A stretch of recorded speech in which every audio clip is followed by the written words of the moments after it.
Simple nine news ಉದ್ಘಾಟನಾ ಸಮಾರಂಭಕ್ಕೆ ನಿಮ್ಮನ್ನು ಗೌರವಪೂರ್ವಕವಾಗಿ ಆಹ್ವಾನಿಸುತ್ತಿದ್ದೇವೆ. ಇದೇ ಜೂನ್ 18ರಂದು ಬೆಳಗ್ಗೆ 6 ಗಂಟೆಗೆ ಪೂಜೆ, 11 ಗಂಟೆಗೆ ಓಪನಿಂಗ್ ಸರಣಿ ಇರುತ್ತದೆ. ಸಿಂಪಲ್ ನೈನ್ ನ್ಯೂಸ್ನ ಹೊಸ ಪುಟ ತೆರೆಯುತ್ತಿದೆ. ಬನ್ನಿ, ಸಾಕ್ಷಿಯಾಗಿರಿ ನೈತಿಕ ಸುದ್ದಿಗಳ ಹೊಸ ಯುಗಕ್ಕೆ.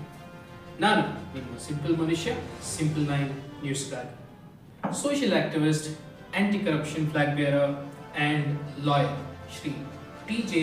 ಅಬ್ರಹಾಂ ರವರು ಈ ಕಾರ್ಯಕ್ರಮದ ಮುಖ್ಯ ಅತಿಥಿ ಆಗಿರುತ್ತಾರೆ. ಮರೆಯದಿರಿ, ಇದೇ ಜೂನ್ 18 11 ಗಂಟೆಗೆ ಓಪನಿಂಗ್ ಸರಣಿ. Venue simple nine news head office, KTV building, KR Puram. Landmark near Bavigangamma temple opposite Katte Vinayaka temple, Bengaluru 36. ಧನ್ಯವಾದಗಳು.